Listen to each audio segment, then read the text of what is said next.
Saudações, pessoal. Sejam bem-vindos à nossa primeira aula de física do nono ano sobre gravitação universal, capítulo 2 do livro de vocês. Nessa aula nós vamos abordar a astronomia e sua origem, personagens como Johannes Kepler, as leis que Kepler desenvolveu, a Isaac Newton, a lei da gravitação universal de Newton.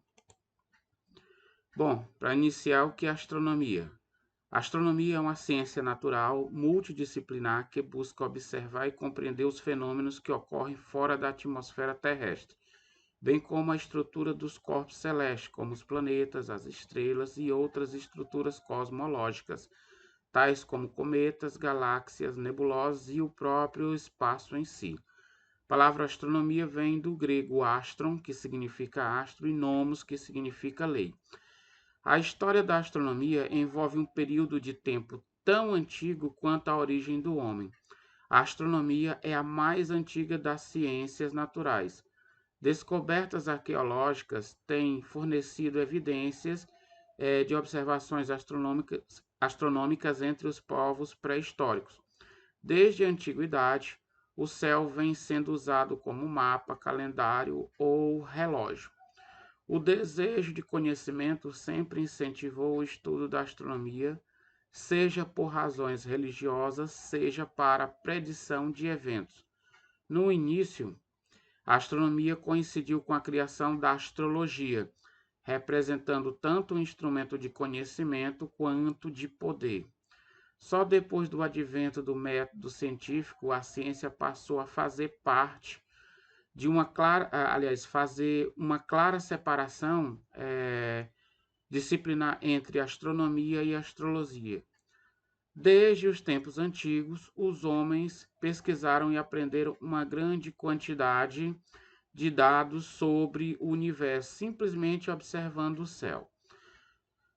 Os primeiros astrônomos faziam uso de seus pontos de vista e de algumas ferramentas rudimentares a fim de calcular a posição das estrelas.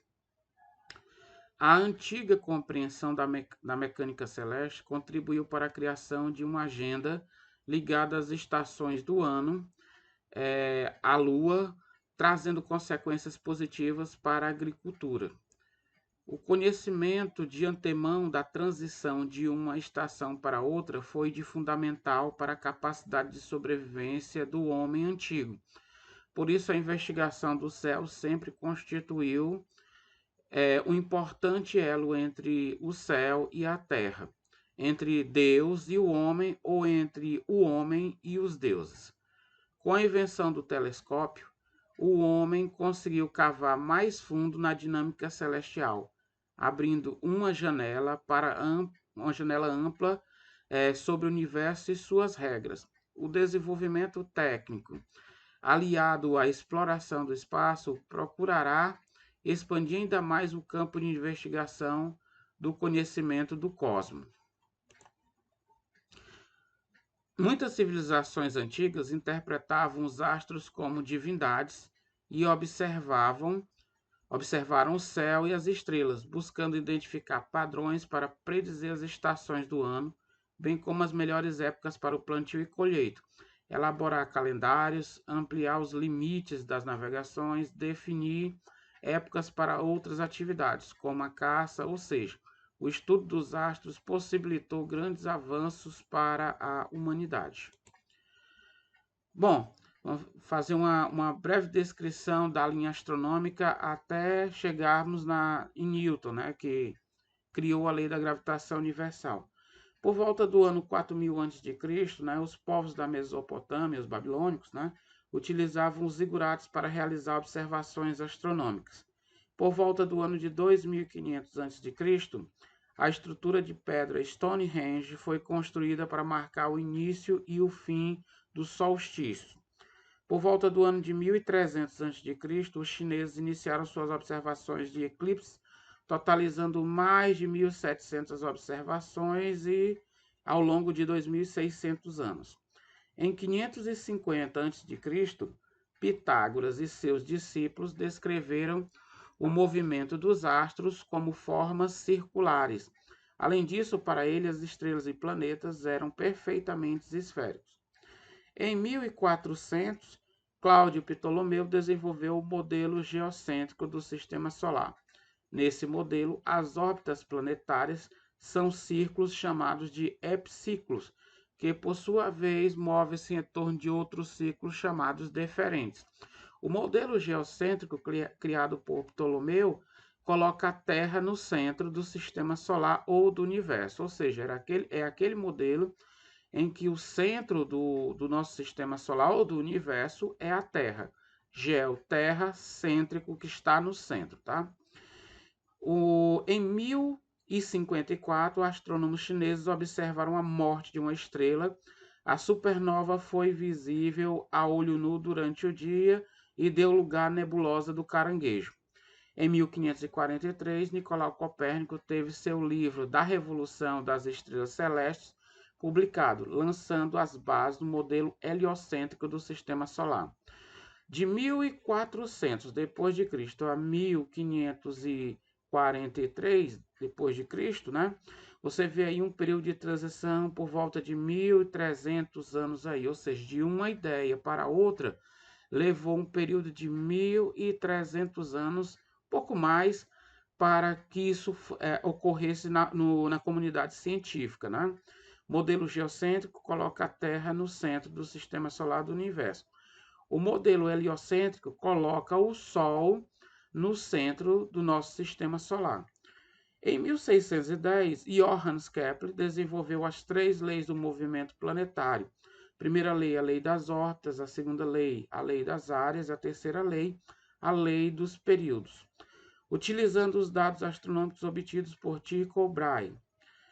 Em 1667, Isaac Newton desenvolveu a gravitação universal, fornecendo argumentos matemáticos capazes de explicar as órbitas planetárias e prever novos eventos astronômicos.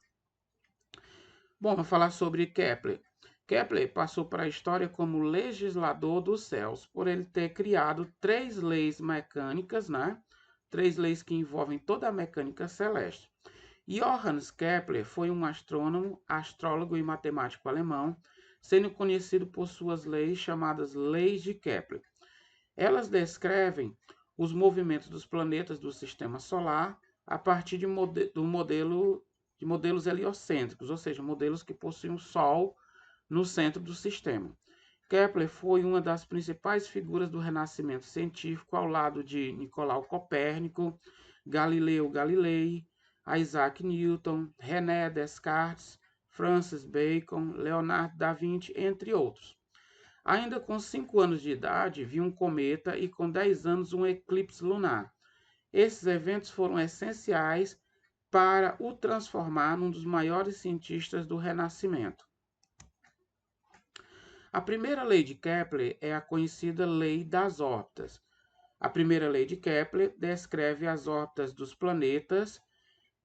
Kepler propôs que os planetas giram em torno do Sol em uma órbita elíptica, com o Sol em um dos focos. Uma elipse é uma curva, vamos dizer assim, é um círculo achatado. Observe aí nas 2 imagens que você tem a trajetória de 2 planetas aqui, né? Olha, o que está em lilás aqui, o violeta, e o que está em azul, planeta 1 e planeta 2. A lei estabelece que os planetas giram em torno do Sol, certo? A gente observa aqui, e o Sol ocupa um dos focos da elipse, ou seja, ou o Sol se encontra nesta posição ou nessa posição, tá ok? Perceba que o Sol está no foco F1, tá? As órbitas são elipses com pontos focais F1 e F2 para o planeta 1, planeta 1, F1 e F2. No caso do planeta 2 aqui, que você observa, os focos são F1 e F3. Então, pela lei das órbitas, o Sol ele tem que estar em um dos focos. Lei das áreas ou segunda lei de Kepler. A segunda lei de Kepler assegura que o segmento que une o Sol a um planeta varre áreas iguais em intervalos de tempos iguais. Como consequência desse fato, é que a velocidade dos planetas ao longo da trajetória ela não é constante, sendo maior quando o planeta se encontra mais próximo do seu periélio, e menor quando o planeta se encontra próximo do afélio. Pessoal, o periélio é o ponto de maior proximidade de um planeta em relação ao Sol. Observe nessa segunda imagem aqui, o Sol. A menor distância que ele se encontra do Sol, esse ponto aqui é chamado de periélio. E no ponto onde ele se encontra a maior distância do Sol, nós temos o afélio. Observe aqui no desenho ó, que se você observar aqui a rota, a trajetória do planeta F1, do planeta P1, né, ou planeta 1, o segmento que liga o Sol até essa regiãozinha que está em destaque, que é a área 1, essa área 1 tem a mesma medida da área 2 que você observa aqui. Ó. É a mesma trajetória, só que aqui o planeta está nessa posição, né? Ele mediu daqui para cá, ele fez essa varredura, e aqui ele fez uma nova varredura. Tanto a varredura em A1, na região de A1, quanto na região de A2, apresentam as mesmas áreas. Os dois setores sombreados A1 e A2 possuem a mesma área superficial e o tempo para o planeta 1 percorrer o segmento A1 é igual ao tempo para percorrer o segmento A2. Lembre-se, os tempos são iguais nas áreas, mas as velocidades do planeta ao longo desse deslocamento são diferentes. Vamos para a terceira lei. A terceira lei é a lei dos períodos. Né? A terceira lei de Kepler indica que o quadrado do período de revolução de cada planeta é proporcional ao cubo do raio médio de sua órbita. Por isso, quanto mais distante o planeta estiver do Sol, mais tempo levará para completar a translação. Matematicamente, a terceira lei de Kepler é descrita com a seguinte expressão matemática: T ao quadrado dividido por R ao cubo é igual ao valor K. Esse valor K é uma constante. Né? Olha, quem é esse T? O T corresponde ao tempo de translação do planeta, ou seja, o tempo que o planeta leva para dar uma volta em torno do Sol. O raio é o raio médio da órbita do planeta. Por que falamos em raio médio? Porque a posição de um planeta ela não é constante, não se mantém constante em relação ao Sol. O valor de K é uma constante, ou seja, apresenta o mesmo valor para todos os corpos que orbitam ao redor de uma estrela ou no caso do nosso Sol. A constante K depende do valor da massa do Sol. Toda vez que estivermos referindo ao Sol, nosso astro-rei, nós devemos utilizar o S em maiúsculo, assim como a Terra, quando referimos ao nosso planeta. Bem, aqui houve apenas uma pequeno descuido, ó, o Sol apareceu com a letrazinha minúscula aqui, tá? Bom, vamos tentar explicar aqui o que é essa constante K, né? Olha, nós temos aqui os planetas do Sistema Solar, tá certo? O raio médio de sua órbita em unidade astronômica. O que é a unidade astronômica? É a distância que vai do Sol, é definida, tá? É definida como sendo a medida média, né, da distância entre o Sol e a Terra. E a distância entre o Sol e a Terra é estimada em 150 milhões de quilômetros, né? O período em anos terrestres. Por que anos terrestres? Porque torna mais simples a gente analisar qual é o tempo de uma volta do planeta em torno do Sol. Por exemplo, Mercúrio, observem aqui, ó, o raio médio de sua órbita é de 0,387 unidades astronômicas. Se eu quiser saber esse valor em quilômetros, eu pego 0,387 e multiplico por 150 milhões de quilômetros, o que deve dar algo em torno de 58 milhões de quilômetros. Né? Mercúrio é o planeta mais próximo do Sol. O período em anos terrestres, olha, 0,241 é inferior a um ano terrestre. Então, se eu quiser saber quantos dias, aqui não vai ser anos, né? Aqui está medido em anos, 0,241 é em anos. Se você quiser saber esse valor em dias, você multiplica este número, 0,241, por 365 dias, o que deve dar algo em torno de 88 dias, tá? Se fizermos o quadrado desse valor aqui, né? Quadrado desse valor aqui, que é o período, e dividirmos pelo cubo do raio médio, nós vamos encontrar esse valor aqui, ó. Esse valor 1,002, ele é quase 1. Observe que para todos os planetas também é praticamente 1. Né? Agora vamos falar de planetas como Marte, por exemplo. Olha, o período o raio médio da Terra, você observa aqui, você consegue observar aqui que é 1. Né? O raio médio é 1, ou seja, uma unidade astronômica. Então, são 150 milhões de quilômetros do Sol. Já Marte se encontra a 1,5 unidades astronômicas, ou seja, é 150 milhões de quilômetros de distância adicionado a 75 milhões, né? O que deve dar algo em torno de 225 milhões de quilômetros do Sol. Eu não vou repetir o cálculo, porque o cálculo é bem simples. Se, por exemplo, pegarmos Netuno aqui, vai ser 30,06 multiplicado por 150 milhões. E aí você vai ter a distância de Netuno ao Sol, a distância média, tá? Olha, quanto ao período em anos, né? Você observa que o período em anos da Terra é 1, o de Marte é aproximadamente 1,8, ou seja, enquanto é um ano na Terra, né? Para que a Terra dê uma volta em torno do Sol, Marte precisa de aproximadamente 2 anos. Já Júpiter são quase 12 anos para dar uma volta completa em torno da Terra. Saturno leva apenas 30 anos, né? Como você pode ver aqui, quase 30 anos. Urano é quase uma existência humana, são 84 anos. Netuno, por sua vez, né, é superior a uma existência humana, são 164, quase 165 anos para ele dar uma volta completa em torno do Sol. O planeta não, Plutão, leva 248 anos para dar uma volta completa em torno da Terra. Essa parte aqui eu vou só falar um pouquinho sobre a biografia de Newton. Eu vou congelar as telas por 10 segundos para que você possa ler a parte aí dos quadrinhos, tá? A Isaac Newton nasceu em 1642 ou 43 e veio falecer em 1727. Foi um físico, astrônomo e matemático inglês. Seus trabalhos sobre a formulação das 3 leis do movimento, as 3 leis do movimento de Newton são: a primeira lei é o princípio da inércia. A segunda lei é o princípio fundamental da dinâmica. E a terceira lei é a lei da ação e reação. Seus trabalhos sobre a formulação das 3 leis do movimento levou à lei da gravitação universal, a composição da luz branca é a luz proveniente do Sol, tá? Conduziram a moderna física da óptica. Na matemática, ele lançou os fundamentos do cálculo infinitesimal, também chamado simplesmente de cálculo.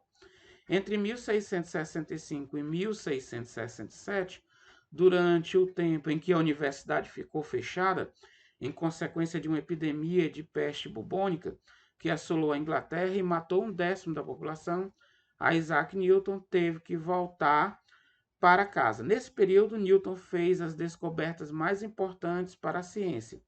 Descobriu a lei fundamental da gravitação, imaginou as leis básicas da mecânica e aplicou aos corpos celestes.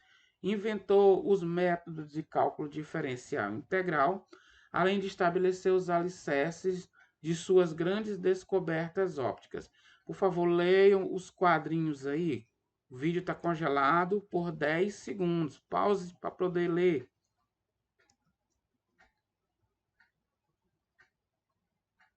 Aqui nós temos uma narração de como se deu, né? Uma breve narração de como se deu a descoberta da gravitação, ou seja, foi uma série de estágios. Você viu que o estudo começou em 1665, mesmo ano em que a célula foi descoberta, e durou cerca de 2 anos.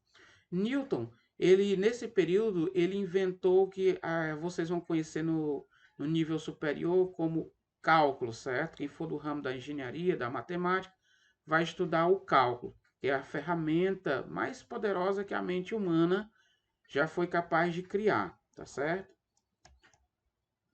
Estou novamente mantendo o vídeo congelado aí para que você possa ler parte da biografia de Newton.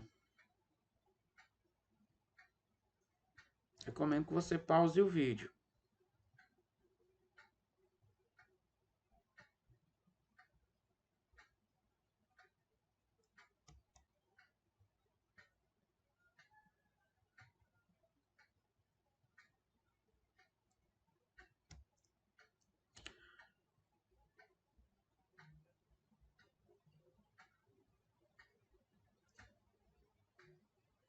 Nesse último aqui, ele fala sobre as 3 leis de Newton, tá?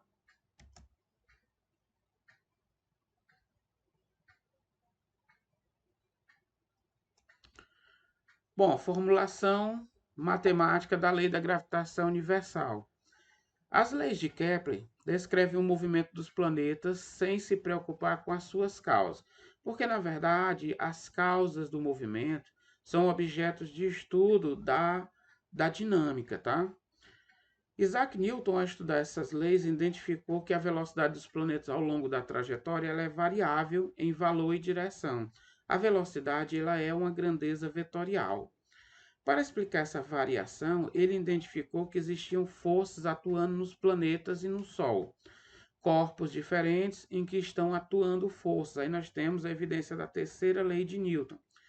Deduziu que essas forças de atração dependem da massa dos corpos envolvidos e das distâncias.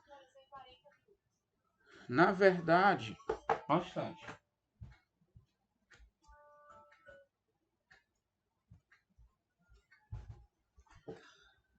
Para explicar essa variação, ele identificou que existiam forças atuando nos planetas e no Sol, certo?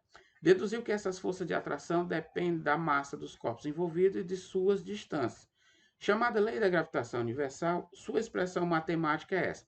A Lei da Gravitação Universal estabelece uma relação matemática e física entre forças que diz o seguinte: se eu tenho dois corpos massivos, né, com massas diferentes, M1 e M2, entre eles vai existir uma força de atração, certo?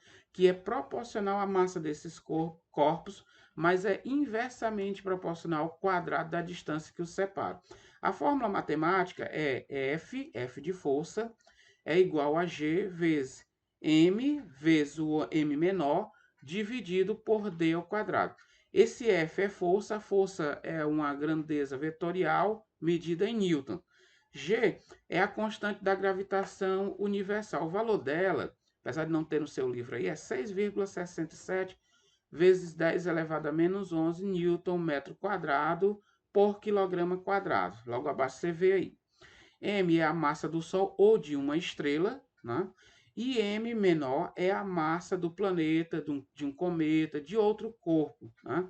Sempre que existem corpos massivos em um determinado fenômeno, vai existir entre eles uma força de atração gravitacional. Por exemplo, eu possuo a massa Mzinho. A Terra possui a massa M maiúscula que você observa. Então, entre eu e a Terra vai existir uma força de atração. Nós chamamos essa força de atração na superfície da Terra de peso. O peso é uma força que nós vamos estudar mais à frente quando formos tratar de dinâmica, tá? Das leis de Newton na dinâmica lá, tá bom? Bom, a lei da gravitação de Newton, olha só, aqui eu tenho um exemplo do cálculo da força gravitacional no sistema Sol-Terra, né?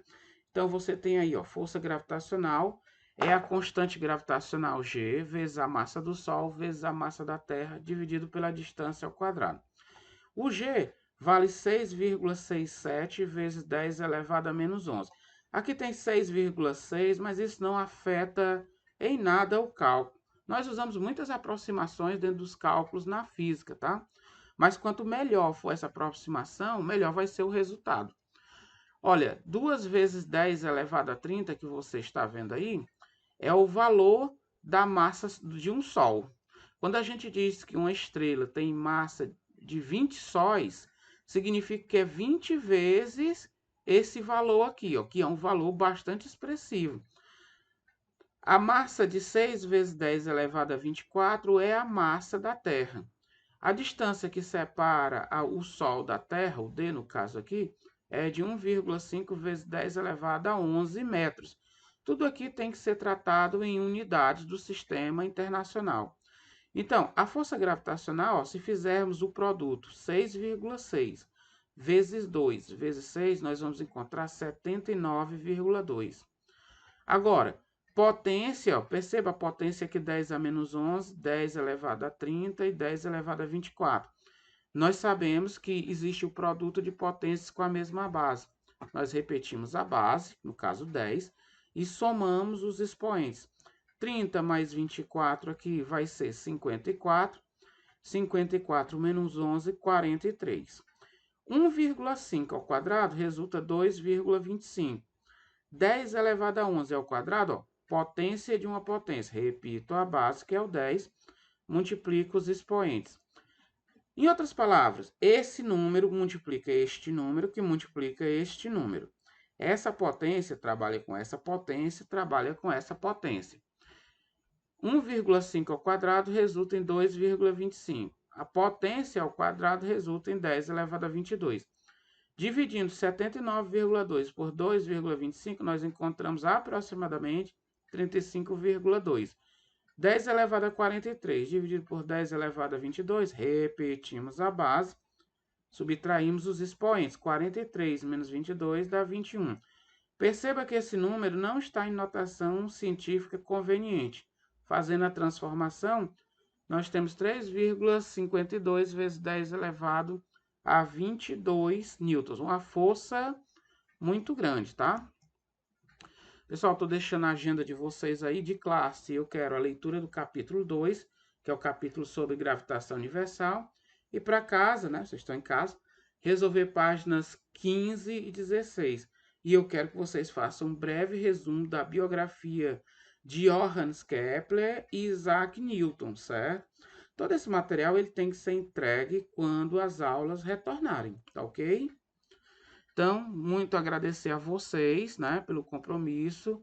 Levem os estudos com bastante dedicação. Lembre-se que é o futuro de vocês aí que está em jogo. Então, nós queremos sempre um futuro bom. E um futuro bom começa através da aquisição de conhecimento, tá ok?